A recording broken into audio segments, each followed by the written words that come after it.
Good morning dear students. कैसे हैं आप सभी। उम्मीद है आप लोग अच्छे होंगे, घर में अच्छे से पढ़ाई कर रहे होंगे। क्लास 7 साइंस सब्जेक्ट में आज हम न्यू चैप्टर स्टार्ट करने वाले हैं, चैप्टर 19, जिसमें हम मृदा के बारे में यानी कि मिट्टी के बारे में पढ़ेंगे। बच्चों, आप सभी मिट्टी से परिचित हैं। मिट्टी क्या होता है। हम पृथ्वी पर रहते हैं और पृथ्वी के सबसे ऊपरी परत पर क्या पाया जाता है बच्चों, मिट्टी पाया जाता है। तो आइए मिट्टी के बारे में अध्ययन करते हैं। 19.1 मिट्टी। हवा और पानी की तरह मिट्टी भी हमारे जीवन का आधार है। मिट्टी को ही मृदा कहा जाता है बच्चों, है ना। हवा, जिस प्रकार से हवा और पानी हमारे जीवन का आधार है बच्चों, इनके बिना हम जीवन यापन नहीं कर सकते। इसी प्रकार से मिट्टी भी हमारे जीवन का आधार है। यह हमारे जीवन में इस प्रकार घुल मिल गई है कि इसके बिना हम जीवन की कल्पना भी नहीं कर सकते। आप सभी मिट्टी के विभिन्न उपयोगों की सूची बनाएं तथा कक्षा में इसकी चर्चा करें। इस बात की भी चर्चा करें कि क्या विभिन्न कार्यों के लिए उपयोग में लाई गई मिट्टी एक समान है। क्या हर तरह की मिट्टी से घड़े या खिलौने बनाए जा सकते हैं। क्या सभी फसलें एक प्रकार की मिट्टी में ही उगाई जाती है। तो बच्चों यहाँ देखिए कि मिट्टी क्या अलग अलग प्रकार की होती है। क्या एक ही प्रकार की मिट्टी में सभी फसलें उगाई जा सकती हैं, है ना। विभिन्न प्रकार की फसलों को एक ही मिट्टी पर उगाई जा सकती हैं या नहीं। और जो खिलौने होते हैं बच्चों, मिट्टी के बने होते हैं, जैसे कि घड़े बनते हैं, बहुत सारे खिलौने मिट्टी के बनते हैं। तो क्या वह मिट्टी एक ही प्रकार की मिट्टी से बनाई जाती हैं या अलग अलग प्रकार की मिट्टियों से बनाई जाती हैं। तो इनके बारे में हम अध्ययन करेंगे बच्चों। आइए हम विभिन्न प्रकार की मिट्टियों के बारे में जानने का प्रयास करें। इसके लिए हमें अलग अलग स्थानों जैसे खेत, तालाब, सड़क के किनारे, बगीचे, मैदान आदि से मिट्टी के नमूने एकत्रित करेंगे। अतः इस अध्याय को पढ़ते समय आप अपनी शाला के आसपास शिक्षक के साथ सामूहिक भ्रमण के लिए अवश्य जाएं। तो बच्चों यहाँ क्या करना है कि विभिन्न प्रकार की मिट्टियों यानी कि अलग अलग मिट्टियों के बारे में जानने का प्रयास करेंगे और इसके लिए अलग अलग स्थानों से हमें क्या करना है, मिट्टियों को इकट्ठा करना है। जैसे कि खेत से हमें मिट्टी लाना है, तालाब से लाना है, सड़क के किनारे जो पड़ी होती है मिट्टियाँ उन्हें ले आना है, बगीचे की मिट्टी लाना है और मैदान की मिट्टी लाना है और इन सभी मिट्टियों को एकत्रित करना है। और इस अध्याय को पढ़ते समय हम क्या करेंगे, अपने शाला के आसपास शिक्षक के साथ सामूहिक भ्रमण भी करेंगे बच्चों। तो आइए हम क्रियाकलाप 1 देखते हैं। क्रियाकलाप 1 में देखेंगे पूर्व तैयारी, यानी कि पहले तैयारी करेंगे। भ्रमण पर जाने के लिए एक दिन पहले शिक्षक के निर्देशन में 6 छात्रों की समूह का निर्माण करें, है ना। पहले तैयारी की जाती है बच्चों। जब भ्रमण पर जाना होता है तो क्या करते हैं, शिक्षक के निर्देशन अनुसार यानी कि निर्देश के अनुसार 6 का ग्रुप बनाएंगे छात्रों का और समूह का निर्माण करेंगे और अपने साथ मिट्टी खोदने का उपकरण, है ना, जिसे खुरपी कहा जाता है, मिट्टी रखने का बर्तन लेंगे, जैसे धातु, प्लास्टिक का बना हुआ बर्तन ले सकते हैं, अवश्य ले जाएं। मिट्टी के विभिन्न गुणों का अध्ययन करने के लिए लगभग 250 ग्राम मिट्टी की आवश्यकता होगी। कितनी? 250 ग्राम, है ना। कौन सा समूह किस स्थान की मिट्टी का नमूना एकत्र करेगा, इसे भी तय कर लें। मिट्टी का नमूना उसी दिन एकत्र करें जिस दिन क्रियाकलाप करना है ना। जिस दिन प्रैक्टिकल करना है बच्चों, उसी दिन हमें क्या करना है, मिट्टी को इकट्ठा करना है।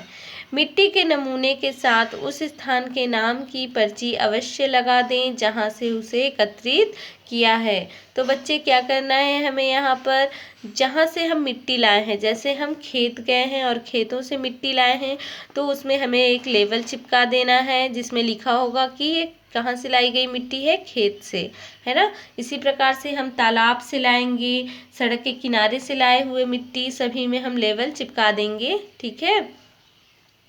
अब देखिए, मिट्टी का परीक्षण वर्ष भर किया जा सकता है। तो बच्चों यहाँ पर जो मिट्टी का परीक्षण है वर्ष भर यानी कि साल भर कर सकते हैं, परंतु गर्मियों का समय मिट्टी का नमूना लेने के लिए अधिक उपयुक्त होता है। जो गर्मी के टाइम जब गर्मी का समय होता है बच्चों, उस समय मिट्टी का यदि नमूना लेंगे तो अधिक उपयुक्त होता है ना। चयन किए गए स्थान से मिट्टी के नमूने लेने से पहले मिट्टी की ऊपरी सतह पर एकत्रित कार्बनिक पदार्थ जो सड़े गले न हो, कचरा, पत्थर के टुकड़े आदि हटा दें, लेकिन सतह की मिट्टी ना हटाएं, है ना। क्या होता है बच्चों कि मिट्टी के सबसे ऊपरी सतह होता है, उसमें एक कार्बनिक पदार्थ पाया जाता है जो कि सड़े गले पदार्थ के बने होते हैं, कार्बनिक पदार्थ, है ना, जो कि जो पौधे होते हैं उनको उपजाऊ बनाते हैं, है ना, यानी कि जो पौधे हैं वो अच्छे से ग्रोथ करते हैं कार्बनिक पदार्थ के कारण, है ना, क्योंकि एक इस प्रकार का कार्बनिक पदार्थ एक खाद के रूप में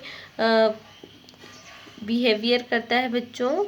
तो मिट्टी के सबसे ऊपरी परत पर बच्चों कार्बनिक पदार्थ पाए जाते हैं, है ना, और जो कचरा होते हैं, पत्थर के टुकड़े होते हैं, उन्हें हमें क्या करना है, हटा देना है।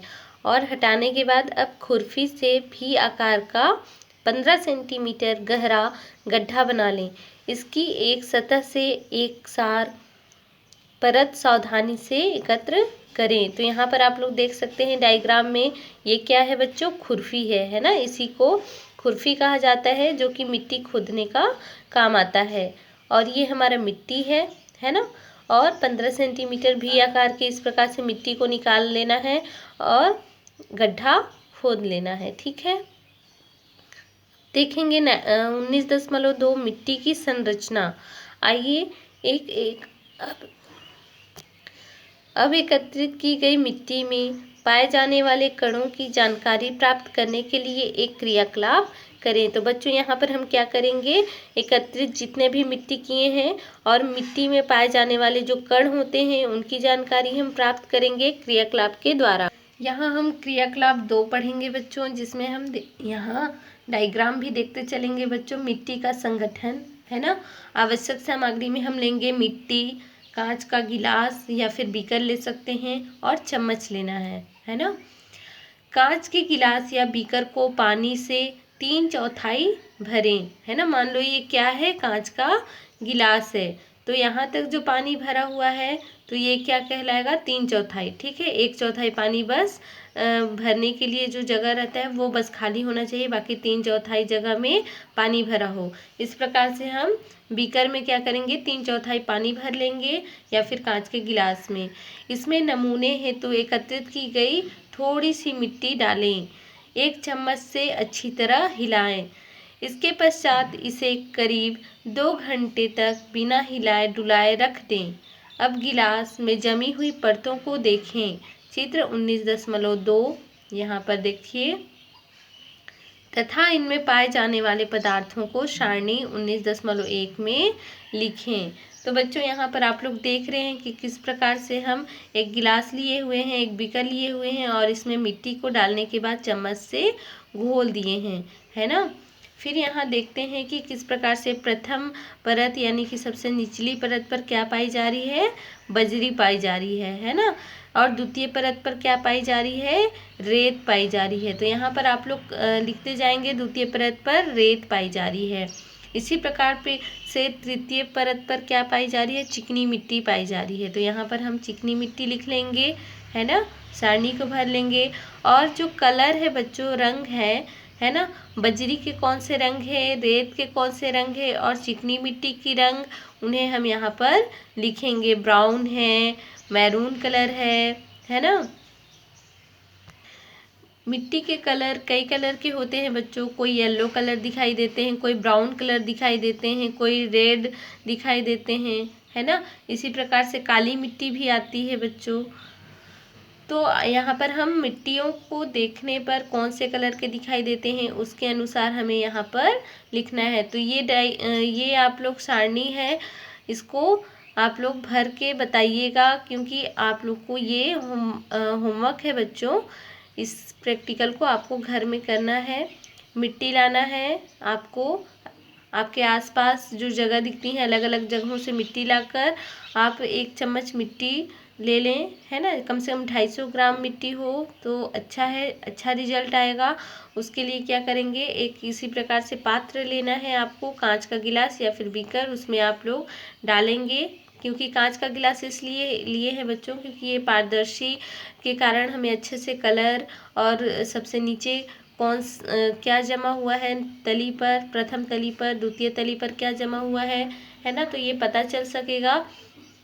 इसलिए आपको पारदर्शी कांच के गिलास या फिर बीकर लेना है और मिट्टी लेकर उसे चम्मच से खोल देना है और पानी कितना लेना है, 3/4 पानी भर लेना है। ठीक है, तो ये आप लोग घर में करेंगे बच्चों, तभी आप लोग उसके रंगों को बता पाएंगे, है ना।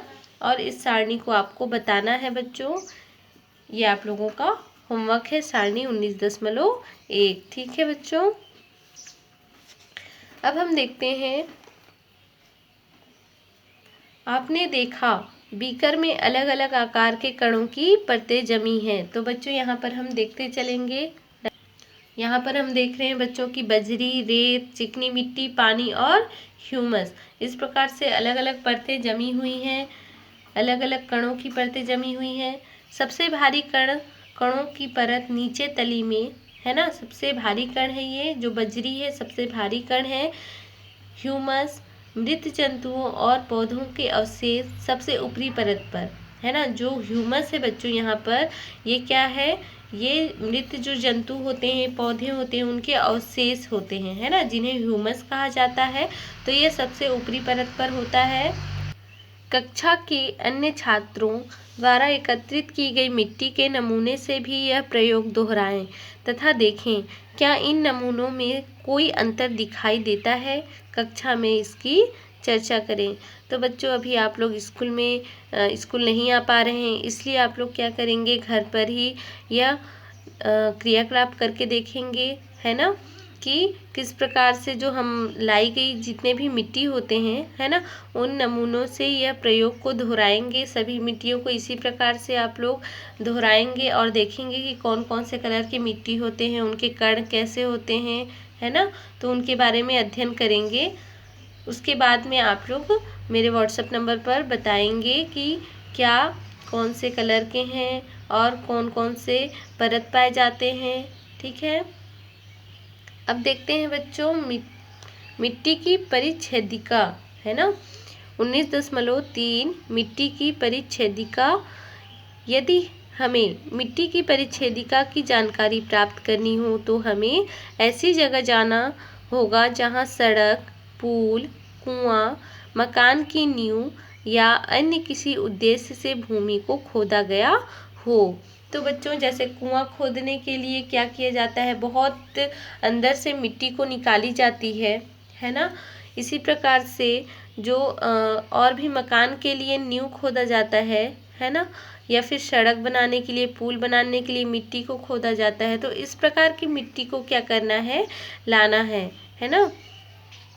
वहाँ गहराई पर मिट्टी की अलग अलग परतें दिखाई देती हैं, है ना, क्योंकि नींव के लिए या फिर कुआं के लिए बहुत ही अंदर से मिट्टी को निकाली जाती है। ठीक है, बहुत गहराइयों से मिट्टी को निकाली जाती है। तो इस वजह से क्या होता है, मिट्टी की जो परतें होती है वो दिखाई देती हैं, अलग अलग प्रकार की परतें दिखाई देती हैं। प्रत्येक परत गठन, रंग, गहराई और रासायनिक संरचना में भिन्न भिन्न होती हैं। जो प्रत्येक परतें होती हैं बच्चों, वो क्या होती हैं, उनकी जो रासायनिक संरचना होती हैं वो अलग अलग होती हैं, उनका जो कलर होता है वो अलग अलग होता है। इन परतों को संस्तर कहा जाता है ना। 19.3 अब आप देखे गए स्थान की भूमि की काट का चित्र बनाएं। संभव हो तो इसमें पाए जाने वाले प्रत्येक संस्तर की मोटाई तथा उनमें पाए जाने वाले कणों का संभावित आकार और रंग भी लिखें। तो यहाँ पर आप लोग देख रहे हैं बच्चों कि मिट्टी के कई संस्तरों में व्यवस्थित होती हैं। मुख्य संस्तर प्रकार के यहाँ पर A0, A, B, C, विभिन्न प्रकार के संस्तर यहाँ पर आप लोग देख रहे हैं बच्चों। ये मिट्टी की परिच्छेदिका इन्हें कहा जाता है। यह जहाँ बहुत ही गहराई में यहाँ पर खोदा गया है बच्चों, है ना, मिट्टी को बहुत ही नीचे तक, गहराई तक, तो इनके जो परत हैं वो दिखाई दे रहे हैं, है ना, इनकी परत है वो दिखाई दे रहे हैं। तो इस प्रकार से आपको मिट्टी की परिच्छेदिका का अध्ययन करना है बच्चों। A0 संस्तर, तो यहाँ पर देखिए सबसे ऊपर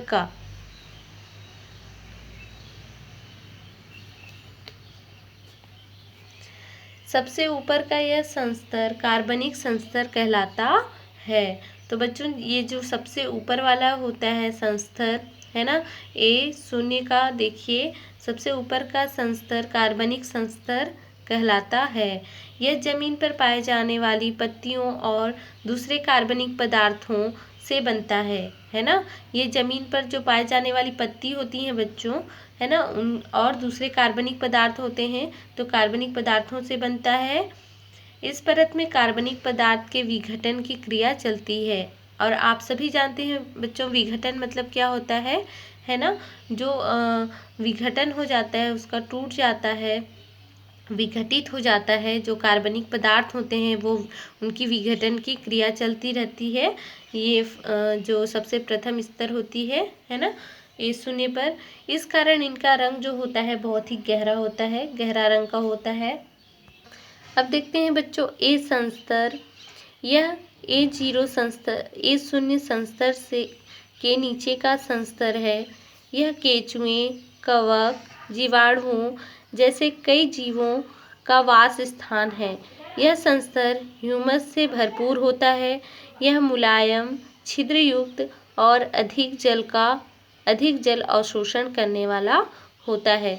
तो यहाँ पर आप लोग देख रहे हैं ये वाला जो भाग होता है, ये वाला, है ना, ये क्या होता है, छिद्रयुक्त होता है। छिद्रयुक्त यानी कि इनमें स्पेस पाई जाती हैं बच्चों, छोटे छोटे स्पेस पाई जा रही हैं, छिद्र पाए जा रहे हैं। और ये जो मिट्टी होती हैं बहुत ही मुलायम होती हैं ये परत, और इनमें केंचुआ हो गया, कवक हो गए, जीवाणु हो गए बच्चों, ये सभी यहाँ पर वास करते हैं। वास करना मतलब यहाँ पर रहते हैं, इस स्थान पर रहते हैं। और इस स्थान पर बच्चों ह्यूमस बहुत अधिक मात्रा में पाया जाता है, भरपूर मात्रा में ह्यूमस पाया जाता है। और आप सभी जानते हैं ह्यूमस किसे कहा जाता है, जो मृत अवशेष होते हैं बच्चों, मृत जंतुओं के, पौधों के, है ना, तो उन्हीं से जो बना होता है कार्बनिक पदार्थ जो बना होता है अवशेष पदार्थों से, उसे ह्यूमस कहा जाता है। तो आप सभी जान गए ह्यूमस किसे कहा जाता है। और यह जो संस्तर होता है बच्चों, यह क्या करता है, जल को बहुत ही अधिक मात्रा में अवशोषित करता है ना, अवशोषण करने वाला यानी कि एब्जॉर्ब करता है, अवशोषित करता है। B संस्तर देखेंगे, यह कठोर होता है। यह रंग में हल्का और कम कार्बनिक पदार्थों वाला होता है। इसमें खनिज पदार्थ अधिक मात्रा में होते हैं। तो बच्चों हम B संस्तर के बारे में देख रहे हैं, यह कैसे होता है, बहुत ही कठोर होता है। यह जो संस्तर होता है वो बहुत ही कठोर होता है, और रंग इनका कैसा होता है, हल्का होता है, लाइट कलर के होते हैं। कार्बनिक पदार्थ वाला, कम कार्बनिक पदार्थ इनमें पाया जाता है। इसमें खनिज पदार्थ जो हैं अधिक मात्रा में होते हैं, जो खनिज पदार्थ पाए जाते हैं वो अधिक मात्रा में पाए जाते हैं। तो बच्चों देखते हैं यहाँ पर देखिए जो B संस्तर है ना, ये कठोर हो रहा है, कठोर होता है, ठीक है। और कठोर के साथ साथ इनमें जो है बच्चों खनिज पदार्थ अधिक मात्रा में पाए जाते हैं, है ना, और हल्के रंग के आपको दिखाई दे रहे होंगे। अब देखेंगे C संस्तर। इस संस्तर में चट्टानों के छोटे छोटे कण होते हैं। इनमें ह्यूमस नहीं पाया जाता है, परंतु खनिज पदार्थ पाए जाते हैं। इस संस्तर के नीचे चट्टानें पाई जाती हैं। इस संस्तर के जो नीचे हैं यहाँ पर चट्टानें पाई जाती हैं बच्चों, और खनिज पदार्थ जो हैं वो भी पाए जाते हैं, और चट्टानों के छोटे छोटे कण भी पाए जाते हैं। तो यहाँ पर बस ह्यूमस नहीं पाया जाता है बच्चों, है ना। तो आइए देखते हैं यहाँ पर देखिए बच्चों कि किस प्रकार से शीर्ष स्तर पर जो छोटे छोटे कण हैं चट्टानों के वो दिखाई दे रहे होंगे आपको, है ना। छोटे छोटे कण दिखाई दे रहे होंगे, चट्टानों के कण हैं ये। और यहाँ पर ह्यूमस बिल्कुल नहीं पाया जाता है बच्चों, परंतु जो खनिज पदार्थ हैं वे पाए जाते हैं, है ना। और ये संस्तर के नीचे चट्टानें पाई जाती हैं, बड़ी बड़ी जो चट्टानें होती हैं शीर्ष संस्तर के नीचे पाई जाती है। बच्चों 2.4 मिट्टी के घटक अवयव के बारे में हम नेक्स्ट वीडियो में पढ़ते हैं बच्चों। आज का आप लोगों का होमवर्क जो है ये सारणी को आप लोग कंप्लीट करके दिखाएंगे बच्चों, क्योंकि इनको क्रियाकलाप करके दिखाना है। प्रैक्टिकल करेंगे आप लोग, अपने अगल बगल से मिट्टी लाएंगे अलग अलग जगहों से, और यह प्रैक्टिकल को करने के बाद में आपको रंग को लिखना है और कौन सी परत में क्या पाई जा रही है उन्हें लिखना है। ठीक है, ये आप लोगों का होमवर्क है। दूसरी होमवर्क आप लोगों की ये है कि आपको मिट्टी की परिच्छेदिका का डायग्राम बनाना है और इनके संस्तर के बारे में लिखना है ना, कि ए संस्तर पर क्या पाया जाता है, क्या नहीं पाया जाता है, इन सभी को आपको लिखना है और डायग्राम को बहुत अच्छे से बनाना है। ये 2 आप लोगों का होमवर्क है बच्चों। ठीक है बच्चों, बाय बाय, टेक केयर।